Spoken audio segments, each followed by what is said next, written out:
So हां. So गो. तर आता आपण बघणार आहोत की सामाजिक दृष्ट्या काय-काय चेंजेस झाले. जसं अर्थशास्त्रामध्ये आपले चेंजेस झाले, तसं सायन्स अँड टेक्नॉलॉजीमध्ये आपले चेंजेस झाले. त्याच प्रकारे आपण बघत होतो की वेगवेगळ्या क्षेत्रामध्ये भारताने कशाप्रकारे हळू-हळू का होईना बट चेंजेस करायची सुरुवात केली. तर त्याच प्रकारे आपण बघणार आहोत की आता सामाजिकदृष्ट्या भारताने कशाप्रकारे चेंजेस केले ते आपण बघूया. So see, the changes in social field. So during this period, there were the several major changes in the social field of India. So आपल्याला सगळ्यांनाच माहिती आहे की त्याच्या आधी सुद्धा चेंजेस आले होते. म्हणजे कसं भारत स्वातंत्र्याच्या आधी आपल्याकडे चेंजेस कोणते होते? म्हणजे विधवा पुनर्विवाह म्हणजे विडोज रिमॅरेज, त्याच्यानंतर sati provision, sati prohibited means what की आपले सतीला बंदी करण्याचे असे पण काही कायदे आले होते, राइट? तर ते आपले कधी आले होते की स्वातंत्र्यापूर्वी. तर तशाच प्रकारचे काही चेंजेस स्वातंत्र्यानंतर सुद्धा झाले होते आपल्या समाजामध्ये. जे चांगल्या गोष्टी आहेत, त्या आपण बघूया. की some of the changes are related with the issues of empowerment of India. Sorry, empowerment of woman and the others are related with the policies regarding to uplifting and of deprived section of the society. तर बघा basically झालं काय की स्वातंत्र्यानंतर समाजामध्ये असे changes आले की त्या चेंजेसमध्ये काय संकल्पना निघाले. पहिली तर संकल्पना आपल्या सगळ्यांना माहिती आहे की जे पूर्ण गरीब आहेत, जे एकदम एकदम गरीब आहेत, त्या लोकांना त्यांचं जीवन सुखद करणं, त्यांचं जीवन चांगलं करणं, अशा प्रकारची संकल्पना चेंजेस आपण काय बघत आहोत की फक्त एवढंच नाही की गरिबांना वरती न्यावं, गरिबांचं जीवन सुखद करावं, त्यासोबत सोबत जे वुमन, जे महिला आहे, महिलांना सुद्धा एम्पॉवरमेंट म्हणजे महिला सुद्धा भारताच्या विकासाला सेम भागीदारी असावी अशा प्रकारचा विचार सुद्धा बाहेर आला होता. आणि अशा प्रकारचे चेंजेस आपल्या समाजात झाले होते. To promote the all over development, all rounder development of woman and children, a separate department of women and children department as created in 1985 under the Ministry of Human Resources Development. So human resources development म्हणजे आपण बघून घेऊया की मनुष्य what is the हे पण बघूया. हा, महिला कोणत्या डिपार्टमेंट मध्ये मध्ये आला होता आपण बघूया की समाजातील न्याय व हमीच्या योजना कार्याच्याबद्दल. Alright, so let's see. तो आपण बघूया महिला आणि बाल विकास निर्माण केला होता की हा मनुष्यबळ विकास मंत्रालय. सो मनुष्यबळ विकास that is human resources development. हा जे डिपार्टमेंट आहे गव्हर्नमेंट ऑफ इंडिया यांच्या डिपार्टमेंटमध्ये हा एक नवीन सेक्टर किंवा नवीन एक डिपार्टमेंट आपण बघू शकतो. एक सेपरेट डिपार्टमेंट महिला आणि चिल्ड्रनसाठी म्हणजे बाळांसाठी एक नवीन सेक्टर बनवण्यात आला होता. त्याचं नाव आहे department of woman and children development. ह्याची जर मिनिस्ट्री आपण जर बघितली तर आपल्याला कळेल की ह्यांचे मिनिस्टर कोण आहे, की आता सध्याचे या डिपार्टमेंटचे मंत्री हे आपल्या सगळ्यांना माहिती असणारी इराणी, स्मृती इराणी, जे आपण बघतो बघा क्योंकि सास कभी बहती होगी. ते जे ऍक्टर्स आहेत त्याच्यामध्ये जे तुलसी दाखवले ते तुलसी जे ऍक्टर आहेत ते सध्या या डिपार्टमेंटच्या म्हणजे department of woman and children development हा जो डिपार्टमेंट आहे त्यांचे ती आपण बघू शकतो मंत्री आहे बेसिकली. तो डिपार्टमेंट ते सांभाळतात किंवा त्या डिपार्टमेंटचं कामकाज त्यांच्या हस्ते होतं. आता आपण बघू शकतो आत्ताच्या सरकारमध्ये, राईट. सो अशा प्रकारचा आपण बघू शकतो आणि हा जो डिपार्टमेंट येतो हा डिपार्टमेंट कोणाचा येतो? हा डिपार्टमेंट येतो under the ministry of human resources development. So मनुष्यबळ विकास आपण ज्याला बघितलं होतं मनुष्यबळ विकास मंत्रालय त्यांच्या अंतर्गत हा महिला आणि चिल्ड्रन यांच्या डेव्हलपमेंटचा आपण बघू शकतो डिपार्टमेंट येतो. So see, the some law were made in ensuring the social justice to women and to help the implementation of various schemes in this direction. So बघा त्यांनी बेसिकली आपण काय केलं, आपण अशा प्रकारचे खूप अशा प्लॅनिंग, खूप असे कायदे, खूप अशा योजना बेसिकली आपण बनवले होते की जेणेकरून काय झालं, जेणेकरून महिला आणि बालक यांची जी सुरक्षा आहे, यांचे जे स्वास्थ्य आहे आणि हेल्थ आहे, यांची सुरक्षा आणि ह्यांना एम्पॉवरमेंट करण्यासाठी खूप काही प्रयत्न झाले होते आपल्या भारत सरकाराकडून. जसं आपण बघू शकतो आपण बोलत होतो की बेटी बचाव, बेटी पढाव, बेटी मेरी शान अशा प्रकारचे मुलगी शिकली प्रगती झाली.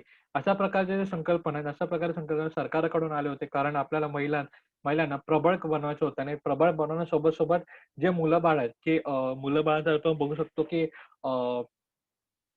बाल कामगार बाल कामगार किंवा बाल कामगार असतील तुमच्याकडे, तर तुमच्याकडे तुम्हाला तुमचा काय म्हणतात त्याला आपण परमिशन वगैरे किंवा तुमचं लायसन्स वगैरे आपण रद्द करू, अशा प्रकारे परवाना रद्द करू, अशा प्रकारचे प्लॅनिंग्स काढून, अशा प्रकारचे रूल्स बनवून महिला आणि लहान बाळ यांच्या जीवन सुखद करण्यासाठी सुद्धा असं करण्यासाठी सुद्धा प्रयत्न झाले. सो सी त्यानंतर आपण बघूया, की या सोबत including the provision of dowry act and equal remuneration act. So basically झालं काय, की डावरी ॲक्ट म्हणजेच आपलं डावरी मीन्स व्हॉट? डावरीला आपला शब्द आहे हुंडा, हुंडाबळी. आणि दुसरा आपण शब्द बघूया, थांबा 2 मिनिटं. हुंडा प्रविष्ट कायदा व समान वेतन. ओके. समान वेतनचा कायदा. सो समान वेतनचा कायदा मीन्स व्हॉट? की दॅट्स रिम्युनरेशन. त्याच्यामध्ये समान वेतन म्हणजे काय? ते दोघांना भलेही महिला कामगार असो किंवा जेंट्स कामगार असो, म्हणजे पुरुष कामगार असो किंवा महिला कामगार असो, या दोघांना सुद्धा समान जो जो पगार असेल तो देण्यात येईल. अशा प्रकारचे जे कायदे काढण्यात आले. त्यासोबतच अ, कोणता कायदा आपला हुंडाबळी कायदा, की जेणेकरून जर हुंडा मागणं हे एक आपलं बघत होतं लीगली आता बंद करण्यात आलंय. सो अशा प्रकारचे जे कायदे आहेत किंवा अशा प्रकारचे जे काही विचार आहेत, ॲक्ट्स आहेत, ते आणण्यात आले, की जेणेकरून भारतातील जी महिला आणि भारतातील जे महिला आहेत त्यांची प्रगती व त्यांच्या प्रगतीला कोणता अडथळा येऊ नये. As per the 73rd that is 73rd and 74th Constitution Amendment, the seats were reserved for women in local self-government bodies. So plus अ, ते 73वा आणि 74चा अमेंडमेंट. सो त्या अमेंडमेंटला मला वर्ड बघावं लागेल. So we have the word that is samvidhan. Hold on. What is the word for that? Okay. संविधान दुरुस्ती संस्था. Okay. So basically amendment म्हणजे एक संकल्पना आणण्यात आली. अमेंडमेंट आपण ज्याला बोलू शकतो. एक बेसिकली पार्लमेंटमध्ये सांगण्यात आलं, की आपल्याला महिलांना सुद्धा हे रिझर्व्हेशन दिलं पाहिजे. महिलांना सुद्धा रिझर्व्हेशन दिलं पाहिजे म्हणजे बेसिकली त्यांचा सुद्धा समान हक लोकल गव्हर्नमेंट म्हणजे कोण? आपले जे नगरसेवक आपण बघू शकतो, राइट? की आमदार वगैरे बघू शकतो, खासदार वगैरे बघू शकतो. हे काय झाले? आपले लोकल गव्हर्नन्स झाले. लोकल गव्हर्नमेंट बॉडीज झाले किंवा सरपंचपदी म्हणा. तर या गोष्टीमध्ये सुद्धा महिलांचा तेवढाच हक्क असला पाहिजे किंवा महिलांना सुद्धा प्राधान्य भेटलं पाहिजे. अ, अशा गोष्टीचे बेसिकली या गोष्टीचे प्रयत्न होत गेले बेसिकली जेणेकरून महिलांची प्रगती व्हावी. आता पुढे बढूया. According to the makers of the Indian constitution, the of the some constitution of the Indian society were deprived of dignity and equal opportunities due to the caste system. The Kaka Sahib Kelkar Commission was set up in 1953 to make the recommendation as so to improve their condition. So basically झालं का आपण बघितलं होतं की Indian constitution म्हणजे आपल्या संविधानामध्ये right संविधानामध्ये काही तरतुदी असं केलेल्या आहेत की जेणेकरून स्पेसिफिक एक स्पेसिफिक जाती किंवा एक स्पेसिफिक जाती जमात यांना एक रिझर्वेशन त्यांना स्वतःची एक प्रगती करण्यासाठी त्यांना रिझर्वेशन देण्यात आलं. म्हणजे त्यांना एक सेम अपॉर्च्युनिटी त्यांना पण तेवढेच अपॉर्च्युनिटी त्यांना सुद्धा तेवढेच हे बघू शकतो आपण. ओके. तेवढेच संधी उपलब्ध होण्यासाठी किंवा त्यांना तेवढेच अपॉर्च्युनिटी मिळण्यासाठी प्रयत्न झाले होते. म्हणजे ऑलरेडी लिहिलेलं आहे ते आपल्या सगळ्यांनाच माहिती आहे. The Kakasaheb Kelkar commission was set up in 1953 to make the recommendation so as to improve the condition किंवा तीच कंडिशन किंवा आता म्हणजे प्रत्येकाला आता तो रिझर्वेशन तर बेसिकली आहे, राईट? ओके. बघूया आपण कोणाचा मेसेज आलाय. सिमरन आवाज येत नाही का बेटा? तो बेसिकली कसं झालं तर काकासाहेब केलकर कमिशन काकासाहेब कालेकर. हॅलो. काकासाहेब कालेलकर हे जे कमिशन होते यांनी काय केलं की जर बघा रिझर्वेशन तर दिलेलं आहे परंतु ते प्रत्येक माणसापर्यंत म्हणजे ज्या माणसाला गरज आहे त्या माणसापर्यंत पोहोचते की नाही ते बघण्याचं त्यांनी काम केलं आणि ती जी सिच्युएशन आहे की ती जी सिच्युएशन आहे किंवा ती जी कंडिशन आहे किंवा ती जी अवस्था आहे ती सुधारवण्याचं त्यांनी काम केलं होतं. In 1978 the commission was constitute under the chairman B P. Mandal to study the issue of other backward classes. The policies of reservation was adopted under the strengthening reservation backward section and the various service in and institution. So basically काय झालं त्यांच्यानंतरच in 1978 एक commission बसवण्यात आली होती. कोणाच्या अंडरमध्ये त्यांनी त्यांचे जे चेअरमन होते ते होते बी.पी. मंडल. ह्यांनी जी कमिशन बसवली की यांचं जे मंडळ होतं आपण बेसिकली बोलू शकतो कमिशन किंवा मंडळ आपण जे बोलू शकतो. त्या मंडळाने त्यांनी काम काय केलं ते उर्वरित म्हणजे आता जे रिझर्व्हेशन दिलेलं आहे की ज्या लोकांसाठी संविधानामध्ये जागा लिहिलेल्या आहेत. ओके. त्या लोकांसाठी तर काकासाहेब केलकर बघतच आहेत. काकासाहेब केलकर कमिशनचं काम बघतच आहेत. परंतु जे त्यांना सोडून जे लोकं राहतात आहे, की ज्यांच्याकडे खूप गरीब आहेत, की अशा प्रकारचे लोक आहेत, त्यांच्याकडे बघण्याचं किंवा त्यांचं सुद्धा काम सुधारवण्याचं किंवा त्यांची कंडिशन सुधारवायचं काम कोणी केलं होतं? बी.पी. मंडल यांच्या कमिशननी केलं होतं. तर त्यांनी फक्त रिझर्व्हेशनच्या कॉन्टेक्स्टमध्ये विचार न करता त्यांनी रिझर्व्हेशन वेगवेगळ्या सेक्टरमध्ये म्हणजे सर्व्हिस म्हणजे आपलं सरकारी जॉब वगैरे किंवा शैक्षणिकदृष्ट्या या प्रकारच्या दृष्ट्या या सेक्टर्समध्ये त्यांना एक अपॉर्च्युनिटी भेटावी त्यासाठी सुद्धा त्यांनी काम केलं. कोणी काम केलं? ते बी.पी. मंडल यांनी काम केलं, राइट? आणि त्यांनी त्याचे इश्यूज आहे म्हणजे त्यांना काय-काय त्यांचे काय-काय अडचणी आहेत ते सगळे अभ्यास करून त्यांनी एक मांडणी केली होती आणि त्यानुसार त्यांना एक रिप्रेझेंटेटिव्ह आणि त्यानुसार त्यांना एक संकल्पना की त्यानुसार त्यांना अपॉर्च्युनिटी रिझर्व्हेशन देण्याचं एक आपण काम असं केलं असं आपण बोलू शकतो. The government passes the prevention of Atrocity Act in 1989 to enable those belonging the scheduled caste and the tribes to live with dignity and respect, and the free from fear, violence, and the oppressions of or oppressions that is operations. बरोबर बोललो मला वाटलं चुकलं. Sorry. Of the upper classes म्हणजे basically कसं झालं, की in 1989 the prevention of अॅट्रॉसिटीज act हा जो ॲक्ट हा सर्वात मोठा ॲक्ट आहे, राइट?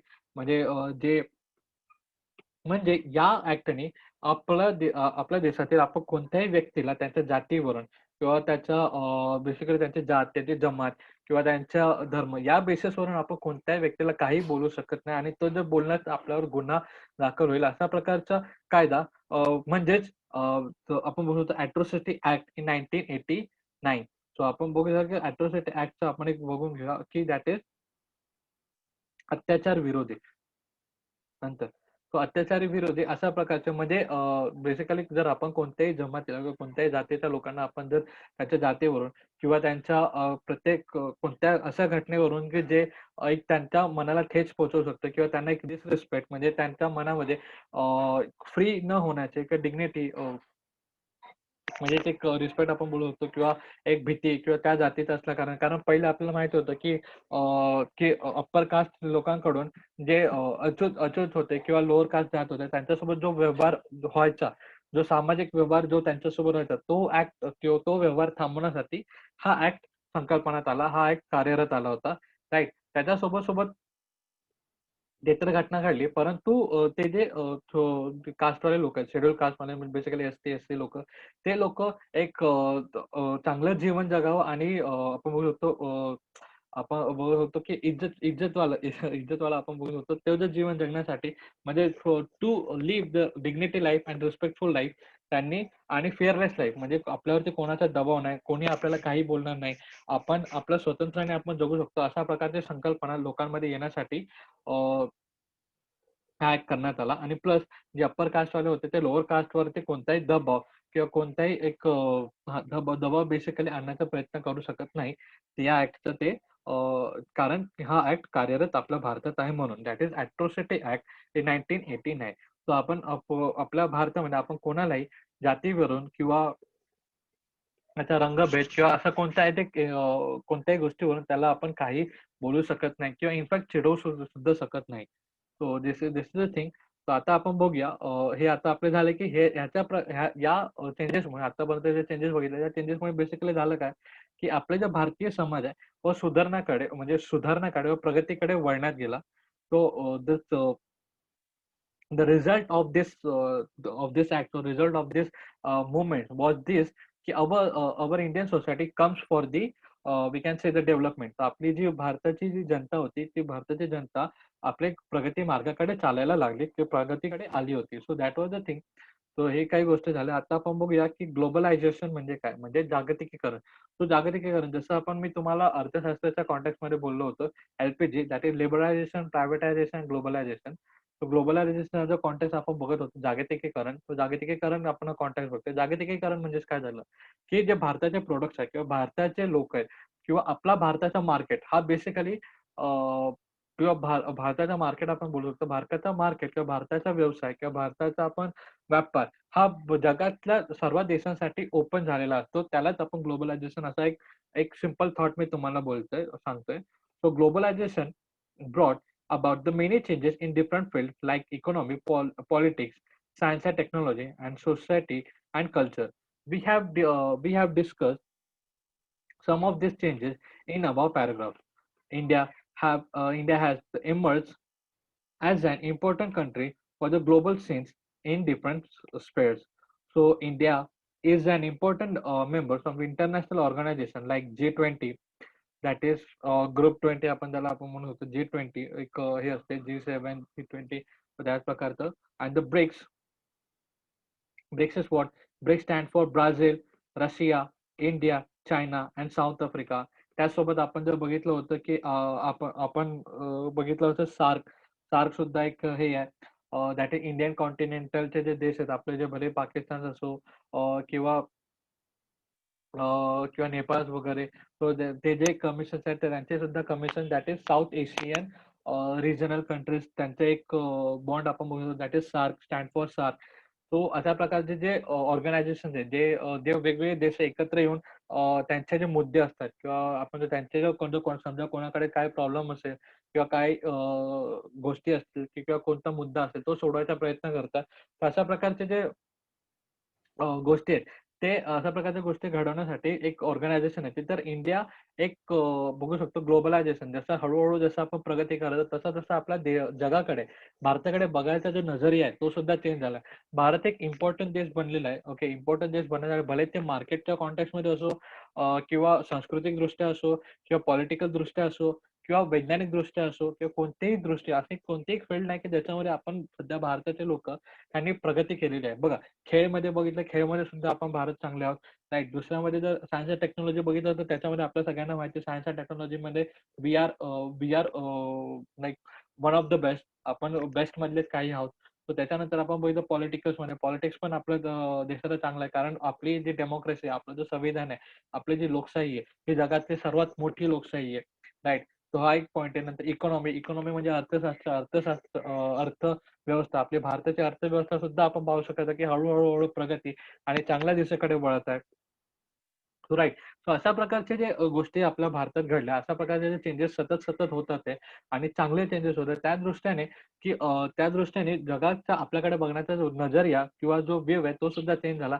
त्याच कारणामुळे की G20 आणि ब्रिक्स सारखे एक इम्पोर्टंट आणि युनायटेड नेशन्स आपण जे बघितलेलं होतं राइट. सो अशा प्रकारचे पण सार्क अशा प्रकारचे जे इंटरनॅशनली म्हणजे ग्लोबल प्लॅटफॉर्मवर जे अतिशय इम्पोर्टंट असे समिट्स म्हणजे काय एक मीटिंग आपण ज्याला बोलू शकतो बेसिकली मीटिंग. त्या मीटिंगमध्ये भारत सुद्धा एक हिस्सेदारी होऊ लागला.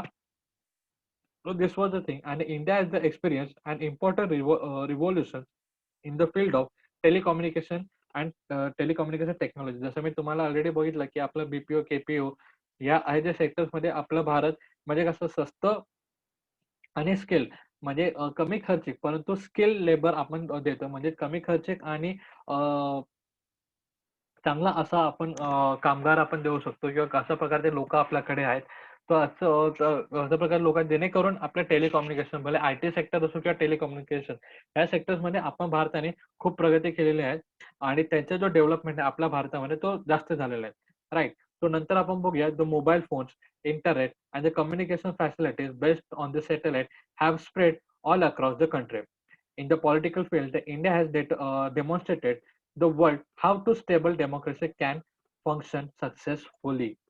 So ही जी लाईन आहे, ही जी लाईन मी तुम्हाला सांगतो, ही जी लाईन आहे, ही सर्वात इम्पोर्टंट लाईन आहे. या लाईनमुळे किंवा ह्या लाईन डिटरमाइन करतं किंवा ही लाईन आपल्याला सांगते, की भारत हा कशामुळे आणि कोणता एक पॉइंट आहे, की जेणेकरून भारताकडे सगळ्यांचा बघायचा नजरिया हा चेंज झाला. बघा आपण पॉलिटिकली चांगलेच आहोत. क्रीडा क्षेत्रामध्ये चांगलेच आहोत. आणि प्लस आपण जसं मी तुम्हाला सांगितलं की संविधान आणि लोकशाही आपल्या भारताची जी सर्वात मोठी आहे, सर्वात मोठी असताना सुद्धा ती मोठी तर आहेत, परंतु ते सक्सेसफुली आपल्या भारतात एवढे 70-72 वर्ष झाले तरी सुद्धा ते चालत आहे. राइट? म्हणजे 70 वर्ष झाले बेसिकली आपलं संविधान मिळून आपल्याला. तर ते सुद्धा आपलं चालत आहे आणि आपण सक्सेसफुली एवढे वर्ष तो संविधानामध्ये बिना काही फेद करता, बिना काही वादविवाद करता, तो जो संविधान आहे तो जसाच्या तसा आणि चांगल्या रीतीने चालत आहे. सो हा जो एक इम्पोर्टंट पॉइंट आहे भारताचा, हा जो पॉइंट आहे इम्पोर्टंट की ज्याच्यामध्ये डेमोक्रेसी कारण जगात असे खूप काही देश आहे की काही-काही देशांचे तर आतापर्यंत त्यांचं संविधान बनलं सुद्धा नाहीये. राइट? जास्त लांब जायची गरज नाही. नेपाळचे केसेस आहेत. तुम्ही बघू शकता. जर इन जास्त details you you want, you can go for that. That is the world how that आपण इंडियाने, आपण भारताने दाखवले जगाला, की कशाप्रकारे संविधान हे सुव्यवस्थेने आणि चांगल्या पद्धतीने चालवू शकतो. तो आपण बघितलेलं आहे की कम्युनिकेशन फॅसिलिटीज आणि या ज्या टेक्नॉलॉजीमध्ये आपण कशाप्रकारे इम्प्रुव्हमेंट केलं आणि डेमोक्रेसीच्या कॉन्टेक्स्टमध्ये पण आपण बघितलं. So all this has the result in the total transformation in the lifestyle of Indian and especially the youth. These changes are visible from their dietary habits, clothing, and language as belief. So and belief. So बघा आपले जे आपल्यामध्ये येणारे changes, आपल्यामध्ये येणारे changes किंवा आपल्या सोसायटीमध्ये चेंजेस कशाप्रकारे येतात आणि काय-काय येतात, तर ते आपल्याला कशावरून कळेल, की आपण जे अन्न खातोय किंवा आपण ज्या प्रकारे कपडे घालतोय किंवा बघा पहिलेचे लोकं कसे कपडे घालायचे आणि आताचे लोकं कसे कपडे घालतायत. तर we are wearing shirt and pants. तर आपण टिप-टॉप एकदम टी-शर्ट्स वगैरे घालून किंवा अशा प्रकारचे आणि पहिले कसे घालायचे लोकं कुर्ता वगैरे. सो धोती वगैरे हे जे आपलं राहीमान रा रहीम राहणीमान चेंज झालं. आपले जे क्लोथिंग ट्रेडिशन आहे ते चेंज झाले. त्याच्यानंतर आपण बोलायची लँग्वेज आपली चेंज झाली. So we used to speak Sanskrit, Hindi किंवा लोकल लँग्वेजच बेसिकली आपण बोलू शकत होतो. परंतु आता आपण आपल्याला हवी ती लँग्वेज शिकू शकतोय. हवी ती लँग्वेज आपल्याला बोलू शकतो. आपण इंग्लिशमध्ये बोलू शकतो. जे ग्लोबली जे लँग्वेज एक्सेप्टन्स आहे, त्या लँग्वेजेस आपण बोलू शकतो. सो अशा प्रकारचे जे थिंग्स आहे, अशा प्रकारचे जे चेंजेस आहे, ते आपल्याला कोणाकडून कळतात ते आपल्याला जे यूथ आहेत, आपले जे तुम्ही, आम्ही, आपले जे यूथ आहेत त्यावरून आपल्याला कळतं, की भारतामध्ये चेंजेस कसे-कसे होत आहे आणि किती प्रमाणात होत आहे.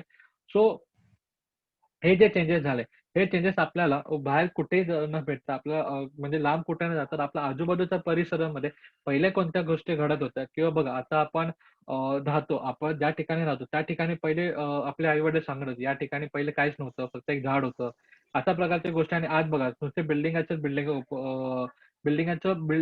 उभे झालेत. म्हणजे बघा आपण पहिले बघू शकतो फॉर एक्झाम्पल जो कल्याण जो गाव होतं, त्याचं आता शहरीकरण झालंय.